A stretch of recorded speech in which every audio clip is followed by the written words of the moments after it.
बिस्मिल्लाहिर्रहमानिर्रहीम। सेक्रेटिक मेथड, ये method secretaries ने डेवलप किया, इसलिए इसको सेक्रेटिक मेथड कहा जाता है। आपको पता होगा कि सेक्रेटरीज पढ़ना लिखना नहीं जानता था, उसके पास कोई रिवायती तालीम नहीं थी। उसका मानना था कि कम्युनिकेशन के लिए पढ़ना लिखना ज़रूरी नहीं है, बल्कि उसने डायलॉग को तरजीह दी, उसने क्वेश्चन आंसर को तरजीह दी। इस मेथड के और भी बहुत सारे नाम हैं, जैसे डायलॉग मेथड, इसी तरह question answer method, method of elenchus और इलेंटिक मेथड। डायलॉग मेथड इसलिए कहा जाता है या फिर क्वेश्चन आंसर मेथड इसलिए कहा जाता है कि सकरात ने डायलॉग और क्वेश्चन आंसर को ज्यादा तरजीह दी, इसलिए इस मेथड को डायलॉग या फिर क्वेश्चन आंसर मेथड कहा जाता है। मेथड ऑफ इलेंकस क्या है? इलेंकस का मतलब है मंतक, और मंतक किसको कहा जाता है? मंतक का मतलब है गुफ्तगू करना, सोच और फिक्र में गलती कम करना। सुकरात का मानना था कि जब बच्चे से क्वेश्चन आंसर किए जाएंगे, स्टूडेंट से डायलॉग किया जाएगा, तो उसकी क्रिटिकल थिंकिंग डेवलप होगी और वो गुफ्तगू में, वो सोच में वो गलती कम करेगा। इसलिए इसको मेथड ऑफ इलेंकस या फिर इलेंटिक मेथड कहा जाता है।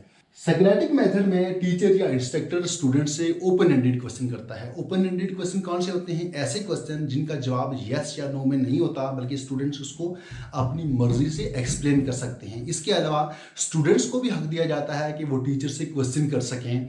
इसमें ऐसा नहीं होता कि टीचर सिर्फ क्वेश्चन करता जाए और स्टूडेंट्स उसका जवाब देते जाएं, या फिर स्टूडेंट्स क्वेश्चन करते जाएं और टीचर उसका जवाब देता जाए, बल्कि इस मेथड के कुछ रूल्स हैं, कुछ प्रिंसिपल्स होते हैं जिनको फॉलो करना पड़ता है। सेक्रेटरीज ने वो कौन से सवाल पूछे, कैसे पूछे कि उनका इतना बड़ा असर हुआ कि वो तरीका आज भी बहुत फेमस है। सेक्रेटरीज ने कहा था कि सबसे पहला क्वेश्चन अपने आप से पूछा जाए, अपने ज़मीर से पूछा जाए। फिर सेक्रेटरीज ने कहा था कि doubt is the origin of truth.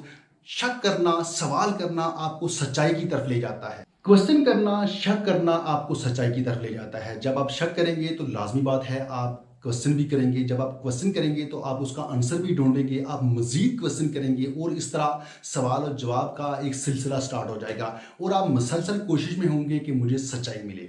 ये सेक्रेटिक मेथड का मुख्तसर सा तारफ था। अब चलते हैं कि इस मेथड को कैसे यूज़ किया जाए, इसके कौन कौन से स्टेप्स हैं। ऐसे तो इसके बहुत सारे स्टेप्स हैं, मगर मैं आपको आसान 3 स्टेप्स में समझाने की कोशिश करूंगा कि इसको कैसे समझा जाए, इसको कैसे यूज़ किया जाए। Steps of Socratic method.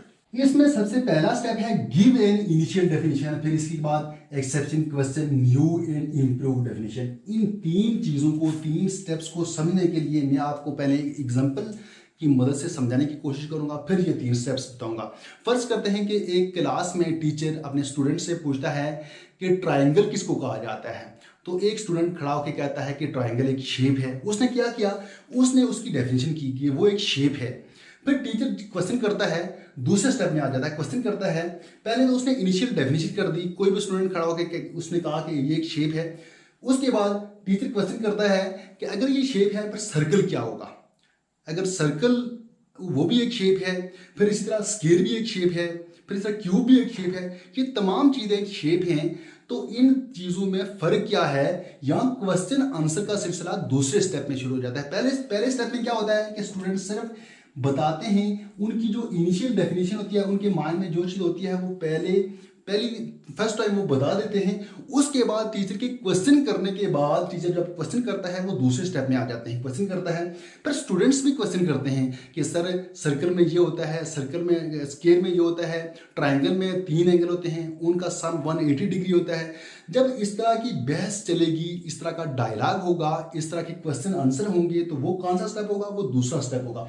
और दूसरे स्टेप के बाद तीसरा स्टेप आता है। तीसरे स्टेप में क्या होता है कि जब इस तरह के क्वेश्चन आंसर होंगे, तो क्वेश्चन आंसर करने होने के बाद एक नई डेफिनेशन सामने आएगी। फर्ज करते हैं कि ट्राइंगल के बारे में सारी पूरी क्लास भी क्वेश्चन कर सकती है, टीचर क्वेश्चन करेगा, तो वो इस नतीजे पे पहुंचेंगे, टीचर भी उनको बताएगा, जवाब भी देगा, क्वेश्चन भी करेगा कि ट्राइंगल एक शेप है, उसके 3 कोने हैं, उसमें 3 एंगल होते हैं, और तीनों एंगल का जो सम है वो सम किसके बराबर होता है?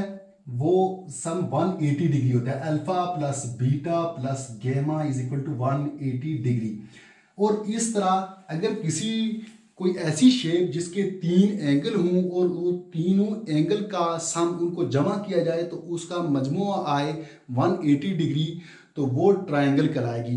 वो कौन सा स्टेप होगा? ये जो डेफिनेशन बनी ये डेफिनेशन हमारी तीसरे स्टेप में बनी। दूसरे स्टेप में हमारी बहस हुई, हमारे क्वेश्चन आंसर हुए। पहले में सिर्फ एक इनिशियल डेफिनेशन बताई स्टूडेंट ने कि ये एक शेप होती है।